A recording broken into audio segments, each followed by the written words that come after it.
उद्धत विद्युत निघटित झट झटा झटनादास्फटानम् अन्यान्यं द्रष्ट द्रष्टा रडर रड नडो डम्बरू डम्बराढ्यः झम झम झम झंक झंकार झिमित झिम झिमा झंक झंकार घूरा कालध्वंकाल काल कल किलित किल किलः चक्रहस्तो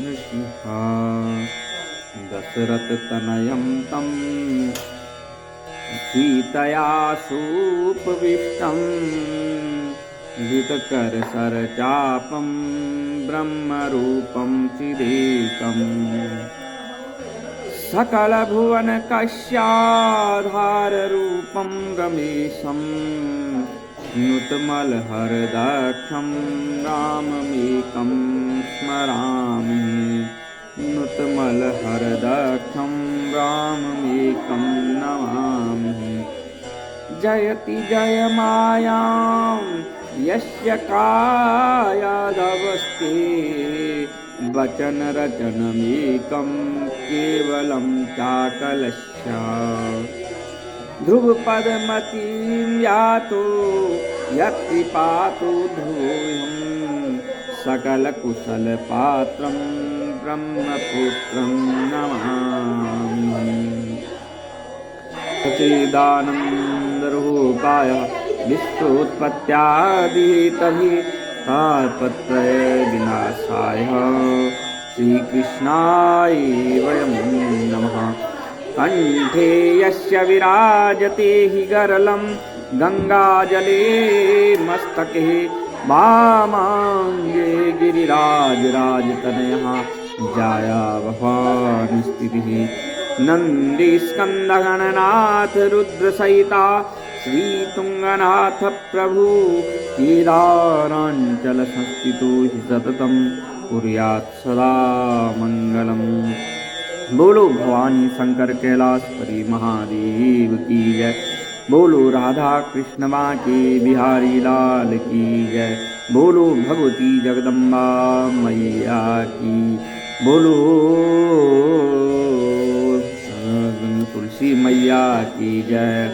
बोलो गंगा मैया की जय। बोलो कार्तिक महात्म्य की जय। वो वाला बल्ब ऑन कर लो। गंगा मैया की जय। बोलो कार्तिक महात्म्य की जय। बोलो सत्य सनातन धर्म की जय। हाँ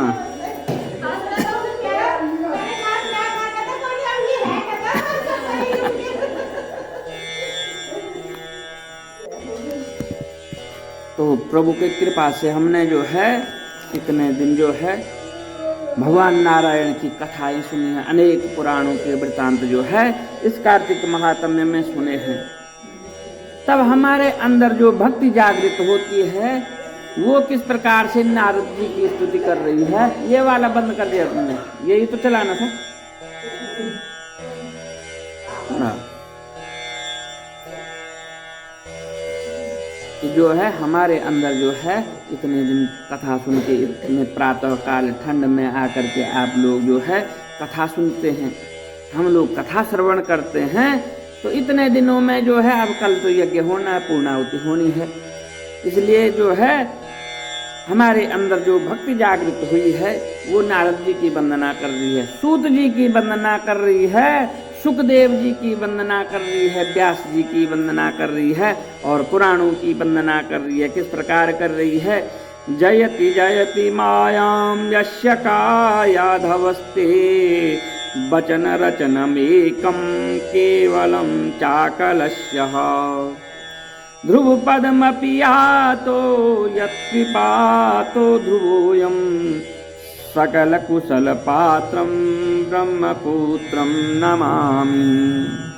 इन सारी कथाओं के सूत्राधार कौन है? जो कहते हैं सुना भाई, अरे क्या होगा वहां, कौन होगा? हर सभा में एक नारद होता है जो संवाद बनाए रखता है। लड़ाई भी होता है, झगड़ा भी होता है, अच्छी बातें भी होती हैं। अब वो नारद बीच में होता है, वो कहता है अरे नहीं नहीं ठीक हो जाएगा, वो सुलह भी करवाता है। तो जो है इसलिए जो है भक्ति जो है नारद जी की वंदना कर रही है कि आपके केवल एक उपदेश से ही कयादु पुत्र प्रहलाद ने माया पर विजय प्राप्त कर ली थी। उसने माया मोह पर विजय प्राप्त कर ली थी। ध्रुव ने भी आपकी कृपा से, आपके ज्ञान उपदेश से ध्रुव पद को प्राप्त कर लिया था। इसलिए आप सर्वदा मंगलकारी हैं। सिर्फ आप डाकिए जो नहीं है, आप जो है मंगलकारी हैं। आप जो है सर्वदा लोगों के कल्याण के लिए ऐसे करते हैं। अब जो है नारद जी कभी देखते होंगे, कभी कोई कथा सुनते हैं कि नारद जी जाते हैं, अरे जैसे कि भाई वहां फूट डाल दिए, राक्षसों को भड़का दिया। क्यों भड़काया? क्यों उनको उत्तेजित किया युद्ध के लिए? देवताओं के साथ संग्राम के लिए युद्ध क्यों किया? क्योंकि भगवान ने उनको यह कार्य सौंपा है कि नहीं तो राक्षस का उद्धार कैसे होगा, रावण का उद्धार कैसे होना था, जलंधर का उद्धार कैसे होना था। इसलिए जो है नारद जी को भेजा गया कि नारद जी आप जब जो है उकसाओगे तभी तो वो हमसे युद्ध करेंगे, जब युद्ध करेगा तभी तो परम पद को पाओगे। तो अब जो है हमने कल जो है द्वादशी और झंडी लगाने का महत्व सुना कि जो है कार्तिक में ध्वजा लगाने से क्या फल प्राप्त होता है। मंदिर में ध्वजा लगाना, तुलसी पे ध्वजा लगाना, अपने घर पे भी ध्वजा लगाना, अपने घर पे भी पताका लगा के रखनी चाहिए। इस प्रकार से हमने जो है कल जो है शुक्ल द्वादशी का महात्म्य सुना। अब राजा पृथु कहने लगे कि हे नारद जी, अब आप कृपा करके कार्तिक व्रत का उद्यापन कहिए।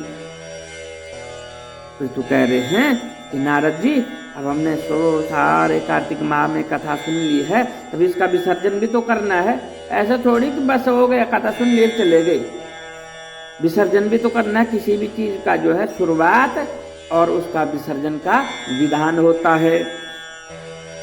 उद्यापन की विधि कहिए। तब नारद जी कहने लगे कार्तिक मास की शुक्ला चतुर्दशी को कार्तिक के व्रत का संपूर्ण विधान के साथ उद्यापन करना चाहिए। जो कार्तिक की जो कल जो है चतुर्दशी भी है, साथ में पूर्णिमा भी आ जाएगी, तो जो है इसको वैकुंठ चतुर्दशी भी बोलते हैं। जो है इस दिन जो है उद्यापन करना चाहिए।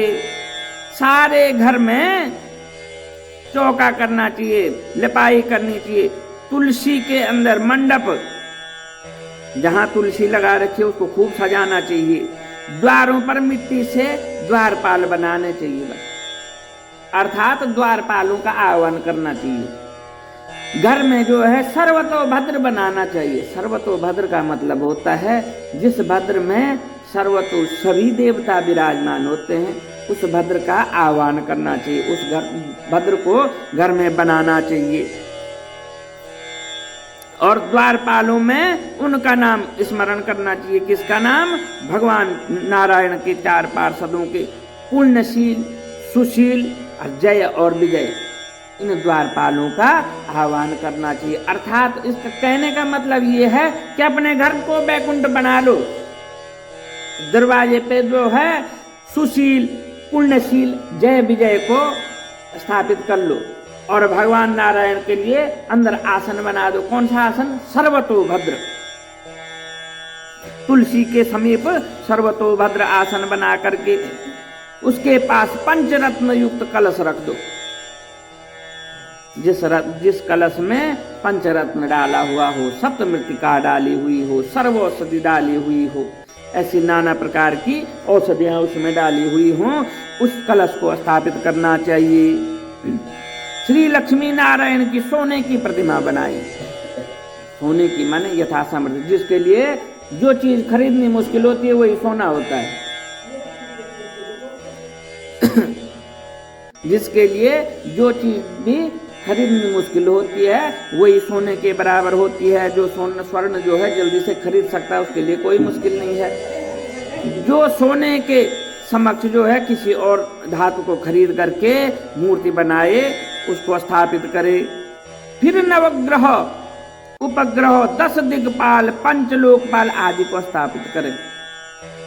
भगवान के मंडप में किसका आह्वान करें? सोने की मूर्ति अथवा कोई भी मूर्ति, तब मिट्टी की बनाओ, चाहे सोने की बनाओ, चांदी की बनाओ। उसके बाद बोले 10 दिग्पाल, जो दिशाओं के रक्षक होते हैं, जो दिशाओं के पहरेदार होते हैं, उन दिग्पालों का आह्वान करें। नवग्रहों का और उपग्रहों का आह्वान करें। सूर्य नारायण का आह्वान करें, उसके साथ नवग्रहों का भी आह्वान करें। पंचलोकपाल, 5 लोकपाल देवताओं का भी आह्वान करें। सर्वप्रथम स्वस्ति वाचन करके गणेश विष्णु आदि देवताओं का षोडशोपचार से पूजन करें। पहले बल स्वस्ति वाचन करें। अब स्वस्ति वाचन आता ही नहीं किसी को, कहां से करना।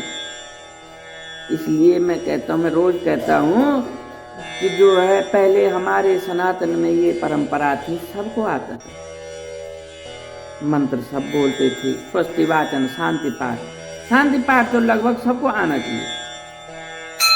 स्वस्ति वाचन सबको आना चाहिए। स्वस्ति वाचन जो है देवताओं के स्वागत के लिए सबको आना चाहिए। ऐसा नहीं कि ब्राह्मण को आना चाहिए, सबको। और जब सबको आएगा तब ब्राह्मण को ज्यादा आएगा। तो ब्राह्मण तो याद करवाता, ब्राह्मण रोज बोल रहा है इतनी पुस्तकें हैं। बिल्कुल बोलना चाहिए, बिल्कुल बोलना चाहिए। और यजमान की सीखने की इच्छा होनी चाहिए। मैं तो हर बार बोलता हूँ कम से कम साल में 2 स्तुतियां याद करो। हाँ, ये स्वस्ति न इंद्रो विदस्रवाः, स्वस्ति न पूषा विश्ववेदाः, स्वस्ति नस्तारिक्षो अरिष्टनेमि, स्वस्ति नो बृहस्पति ददातु। इसमें देवताओं का आह्वान है, उनका स्वागत के लिए गाया जाता है। ओम द्योः शांति, अंतरिक्षं शांति, पृथ्वी शांतिरापा शांति।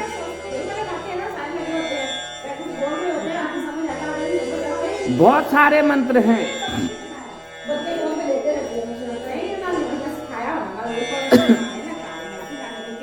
इसलिए मेरा तो देखो एक सिद्धांत है कि भाई जो मंत्र मुझे याद है, जो मैं करवा सकता हूँ, मैं तो बहुत लोगों को फोन पे ही सिखाता हूँ।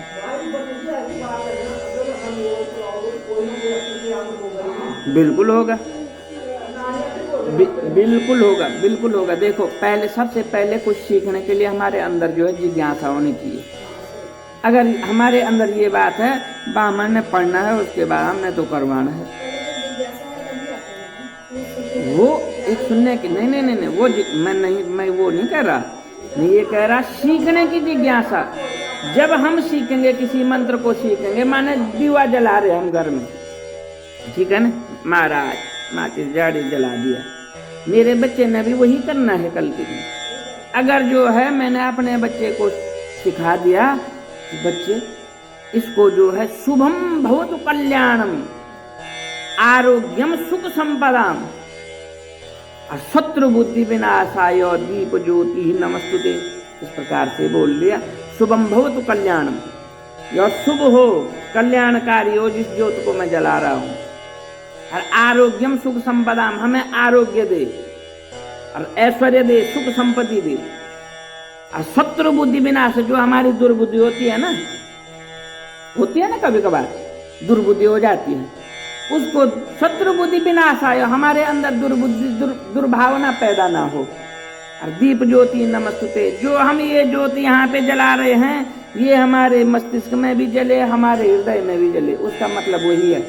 ऐसा थोड़ी कि भगवान को हम एक ज्योत से उजाला कर देंगे, भगवान आंख नहीं देख रहा था, अब हम लैंप बाल दी, अब देख लेंगे। ऐसा नहीं है। हम वो ज्योत अपने लिए जलाते हैं, अपने मन का अंधकार दूर करने के लिए भगवान के समक्ष वो ज्योत जलाते हैं। क्योंकि हमको नहीं दिखता है भगवान, उसको सब कुछ दिखता है। अपने आप हम इसलिए जलाते हैं, पर वो इस ज्योत को जलाकर अब आप दिख रहे हैं, नहीं तो नहीं दिख रहे थे। इसलिए हमें ये मंत्र याद होने चाहिए। हमारी सनातन सभ्यता इसीलिए धीरे धीरे, जब है ही नहीं, जब यजमान को याद नहीं, ब्राह्मण क्यों करेगा यार? ब्राह्मण भी नहीं करता है याद। नहीं, हमेशा जो है एक मंत्र 2 मंत्र हमेशा याद होना चाहिए। हाँ जी, हाँ, मैं हमेशा ये चाहता हूँ।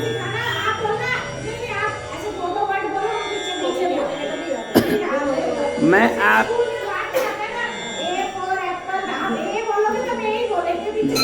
बिल्कुल हम ये चाहते हैं कि जो हम इस पुस्तकों से उपदेश दे रहे हैं वो सबके हृदय में, मन मस्तिष्क में विराजमान हो जाए, स्थापित हो जाए। इस प्रकार से जो है कह रहे हैं कि अब बात कहाँ से आई थी कि सर्वतोभद्र बना लो, नवग्रहों का आह्वान कर लो, पंचलोकपालों का आह्वान कर लो, 10 दिग्पालों का आह्वान कर लो और सभी देवताओं का आह्वान कर लो।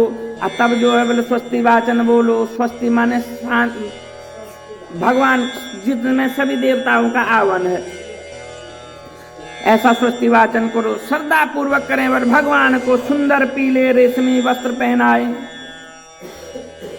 अब अपनी श्रद्धा अनुसार जो है भगवान को सुंदर पीले रेशमी वस्त्र पहनाए। फिर शय्या दान करें, फिर जो है विष्णु की शय्या दान करें, भगवान नारायण को शय्या दान भी करें। ब्राह्मणों को भोजन करवाएं, गौ की पूजा करें और गोदान करें। ब्राह्मणों को भोजन भी करवाएं और गाय माता का पूजन भी करें और सामर्थ्य हो तो गौदान भी करवाएं। एक ब्राह्मण को सपत्नीक भोजन करवाएं, दोनों को वस्त्र, आभूषण, पात्र तथा दक्षिणा देकर संतुष्ट करें। और भोजन भी कैसे ब्राह्मण को करवाना चाहिए जो संतुष्ट भी हो जाता हो। अब माने मुझे 50 रुपये मिलता है, हमें तृष्णा होगी नहीं थोड़ा ज्यादा मिलता है। तो 100 रुपये मिलता है तो नहीं इससे ज्यादा मिलता, ऐसा नहीं,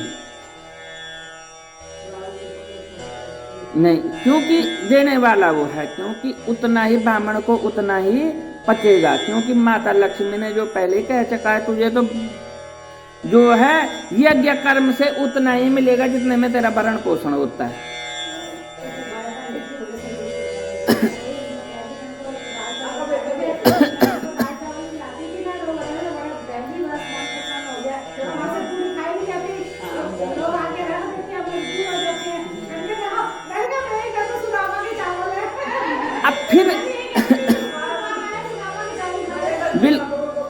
अब फिर जो है शास्त्र ने क्या कहा है, शास्त्र ने ये भी कहा है कि ऐसा नहीं है कि अब देखो ब्राह्मण, लक्ष्मी माता ने कहा तुझे भरण पोषण के योग्य ही मिलेगा, जितना तेरे भरण पोषण की जरूरत है उतना ही मिलेगा। परंतु शास्त्र ने ये भी कहा है कि सामर्थ्यवान को जो है ब्राह्मण को दक्षिणा देनी चाहिए। जो उससे भी ज्यादा सामर्थ्यवान है, जिसके पास बहुत ज्यादा है, उसको 3 गुना दक्षिणा देनी चाहिए। और जिसके पास सामर्थ्य नहीं है उसको आधी दक्षिणा देनी चाहिए ब्राह्मण को संतुष्ट होने के लिए। अब जिसके पास खूब है उसने बुलाया ब्राह्मण से, खूब पूजा पाठ करवाया ब्राह्मण जो है, अब उसके बाद उसने कहा ले ब्राह्मण ये है, तो ब्राह्मण वहां असंतुष्ट नहीं, यहाँ से नहीं बोलेगा, अंदर असंतुष्ट हो गया, ये नहीं बोलता है कभी कभी नहीं कहेगा। तो आत्मा तो कहेगी, आत्मा पे किसी का कंट्रोल है नहीं, क्योंकि इस पे तो किसी का भी नहीं है कंट्रोल, वो कहेगी। बिल्कुल आत्मा बोलती है, बिल्कुल बिल्कुल। तो वही कह रहे हैं। इसीलिए कहा कि जो असमर्थ है, माने जिसको भाई पूजा तो सबने करवानी, ब्राह्मण का कर्तव्य, ऐसा भी नहीं है कि भाई उसके पास पैसा ब्राह्मण उसी के घर में जाएगा, नहीं वो कुछ नहीं देगा, वहां नहीं जाना, ऐसा नहीं है। इसीलिए शास्त्र ने कहा है कि जिसके पास सामर्थ्य वो जो है ब्राह्मण को 2 गुणी दे दे, जो और ज्यादा सामर्थ्य मान है वो 3 गुना दे दे, जिसके पास सामर्थ्य बराबर है माने लगभग है वो आधी दक्षिणा दे, और जिसके पास सामर्थ्य नहीं है वो 1/4 हिस्सा दे। अब पूजा तो सभी ने करवानी होती है, पूजा पाठ अनुष्ठान सभी ने करवाने। नवग्रह तो मेरे भी दोषी होता है, मेरे पे नहीं चढ़ता ग्रहों का दोष। अब माना मेरे पास अगर देने के लिए सामर्थ्य नहीं है तो मेरी पूजा नहीं करेगा ब्राह्मण, मेरे घर में पूजन नहीं करेगा, मेरे नवग्रहों को शांत नहीं करेगा।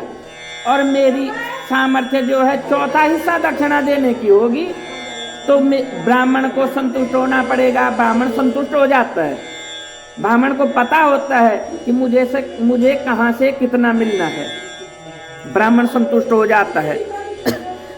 इसलिए कह रहे हैं एक ब्राह्मण को जो है उद्यापन में सपत्नीक भोजन करवाएं, दोनों को वस्त्र आभूषण पहनाएं, वस्त्र आभूषण दे करके दक्षिणा से संतुष्ट करें, फिर चरण स्पर्श कर उनका आशीर्वाद ग्रहण करें। यह सब विधि पूर्वक तथा श्रद्धा सहित करने से भी सभी व्रतों का पूर्ण फल प्राप्त होता है। यजमान को जो है दिखावे के अनुसार नहीं, श्रद्धा पूर्वक श्रद्धा से जो है यह जो है जो ब्राह्मण को दे रहे हैं भेंट, जो दक्षिणा दे रहे हैं, वस्त्र दे रहे हैं, वो बड़ी श्रद्धा से देनी चाहिए। ब्राह्मण को ऐसा भी नहीं देना चाहिए ब्राह्मण को दे दिया, ब्राह्मण ने वो पहना ही नहीं, उसका क्या करना। ब्राह्मण को ऐसा कपड़ा लाए कि जो ब्राह्मण ने कहा कि कब आएगा वो कबाड़ वाला, तो उसका कोई महत्व नहीं है दिएगा। ब्राह्मण को जो है फटा हुआ नोट जो बाजार में दुकानदार नहीं लेता वो दे दिया अगर, तो उसका क्या करना, उसको दिया ना दिया एक ही बराबर है। इसको जो है इसलिए जो है उतना दे दो जितनी तुम्हारी सामर्थ्य है। ब्राह्मण कभी नहीं कहेगा, जो ब्राह्मण है जो ब्रह्म कर्म में समारंभ है, जो ब्रह्म कर्म करता है वो नहीं कहेगा तुमने मेरे को कपड़ा क्यों नहीं दिया, मेरे को ऐसी ड्रेस चाहिए थी। अब जहाँ पे वो समझेगा कि नहीं ये दे सकता है मुझे, मैं इसको बोलूं यार मेरे लिए तू एक जैकेट लेके आना, तो वो बड़ी श्रद्धा से लाएगा कि पंडित जी कैसा वाला लाओ, कहेगा ना, क्योंकि वो सामर्थ्यवान है तभी तो बोला है उसको ब्राह्मण ने कि मेरे को एक जैकेट लाना, अब मुझे बड़ी ठंड लगती है, मुझे बढ़िया सा लाना। तो वो लाएगा, पंडित जी देखो ये वाला है, कौन सा पसंद, ये नहीं आएगा तो दूसरा लाए, क्योंकि उसके सामर्थ्य है। इसलिए भले श्रद्धा पूर्वक देना चाहिए, उससे क्या होता है सभी व्रतों का फल मिलता है। कार्तिक में जितना जो है आपने कार्तिक स्नान किया है, कार्तिक स्नान का मतलब सिर्फ ठंडे पानी से स्नान करके नहीं है, कार्तिक स्नान का मतलब है कि आपने अपने मन को धो लिया है इस कार्तिक मास में, भगवान की भक्ति करके, भगवान के आगे दीवा जला करके, भगवान की कथा को हृदय में धारण करके। इसलिए जो है ऐसा करने, इस उद्यापन करने से आपको कार्तिक का पूर्ण फल मिलेगा और जो है इस लोक में सुख भोग करके अंत में जो है नारायण जो है अपने चरणों में स्थान देंगे। जो इस कार्तिक मास में भगवान नारायण की कथाएं सुनता है, कहता है और सुनाता है, वह जो है वैकुंठ को प्राप्त होता है। उसको जो है सभी व्रतों के समान जो है फल प्राप्त होता है, उसको अश्वमेध यज्ञों का फल प्राप्त होता है। बोलो कार्तिक महात्म्य की जय।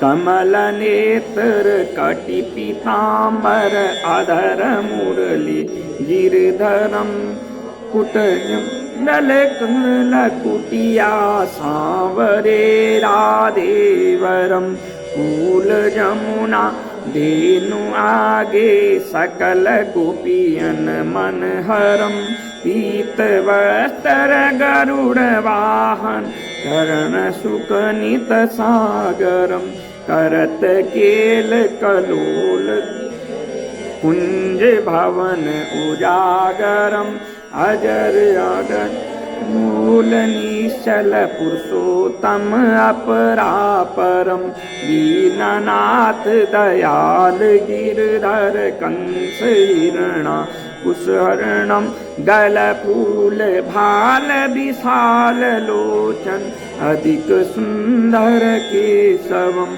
बंशीधर वसुदेव छैया बलि